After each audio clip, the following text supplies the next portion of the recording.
Amazon actually requires you to have a certain type of identifier for all of your barcodes, whether that be an ASIN, whether that be a UPC, or anything in between. But how do you actually get the barcode, and what kind of identifier should you use? Well, you should typically use a UPC code. And what is a valid UPC? Well, Amazon verifies everything through the GS1 database for UPCs. UPCs are the easiest way to identify your own products and get barcodes for your products as well from a manufacturer standpoint. You can try and just have your own UPC, but typically speaking, Amazon is going to catch on to that and they are going to ding your products for it.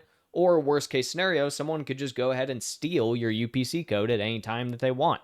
So how do you actually go ahead and get a proper GS1 UPC, and how do you turn that into a barcode for your product packaging? So first and foremost, we're going to head on over to gs1us.org. So this is where you actually get all of your GS1 barcodes for UPCs. So what we're going to do is we're going to come up here, get barcode. We're going to do a single one for today for the example. So we'll walk through this process. It's going to ask you, what is a GTIN? So that is Global Trade Item Number. It essentially just lets everyone around the globe know this is what this product is based off of nothing more than a single digit code. That's all it takes.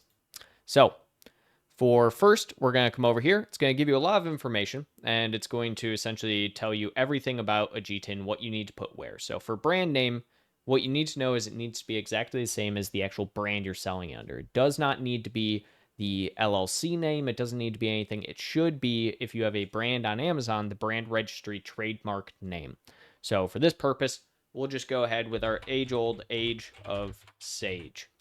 Now, secondly, for product description here, you want to be as descriptive as possible when you are going through this process. So if we, for instance, were wanting to get a secondary form of this item right here, what we could do is we could just come down here to the product description and take this. So this gives us essentially everything we need to know about it, everything to know about the actual product. So we could take this.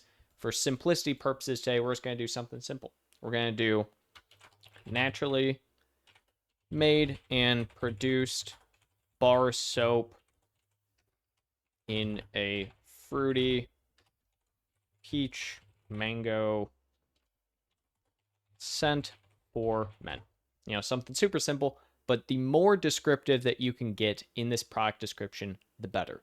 The point of this at the end of the day is to make sure that you have the easiest way of saying, hey, this UPC exactly matches the product that is talking about. So if you want to even add in there, for instance, all of this data, you know, where we can say everything about it. So, you know, if we want to add all of this in here with all of this, our bar soap, we can, right? So this will give extra definition to it, everything in between. Now, we're just going to add this to our cart. Perfect. Now we're going to come over here and we're going to check out.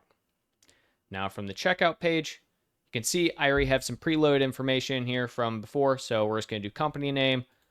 You have a random phone number next to fill in. Then we're going to see this. My company is tax exempt. This does not matter for 99% of people. The people that it does matter to already know that they are tax exempt. Put some dummy data for an address in here and contact details. The important part here is this section, your functional area. E-commerce is a choice, and that is going to be the majority of people's choices when they are going through this if they are doing it for Amazon FBA. Now, your job title, again, you are most likely one of these in here. You can just usually choose the president owner, you know, C executive, anything in between. Again, just some dummy data in here, and then we're going to confirm our order. Now it's going to make us wait a second, and it's going to pull all this together. And first things first, up in the top, it's going to say, I agree to the site's terms of sale. Yes. Then we're going to see payment method. We have 4 different options: credit card, PayPal, by mail / wire transfer, e-check. Credit card and PayPal are going to be the easiest here and the fastest for this entire method. So I would typically choose one of these two. Now, secondarily to this, we have the 2 different terms that we have to agree to. So we'll agree to those. And then we're going to come on down for this one. We also agree.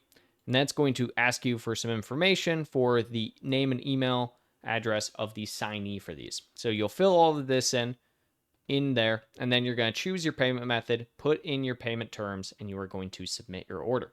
Now, when you submit this order, you have the option to actually print a W-9 form. This is going to be for your tax purposes.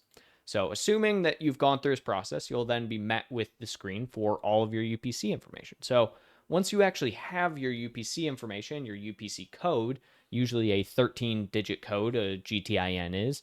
So when you have that 13-digit code, how do you actually turn it into a barcode? How do you can add it to your backend Amazon, as you can easily see from, the actual page here. We have this as our UPC code. We have it back here. How do you actually turn this into a barcode and put it on your product in some way, shape, or form? Well, it's actually pretty easy. We can take this and we can come over to a site like this. This is just barcode.techit.com, and this is for UPCA.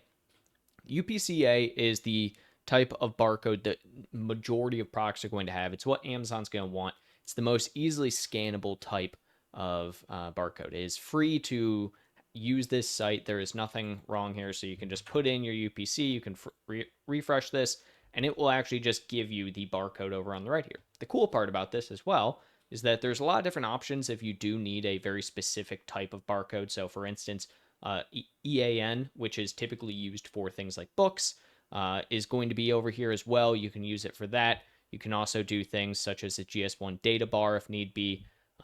Then when you come over here for the actual download, what you can do is go to the settings.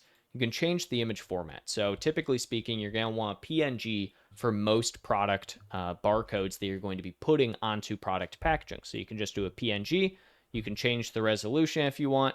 We'll close this, and then you can just download this. Easy as that. So that's essentially the step-by-step way that you have to go about to both purchase and get your GS1, and then on top of that, get the actual barcode for the product. The thing to keep in mind here as well when it comes to the GS1 side of things is it really is going to be the best way to get your UPCs.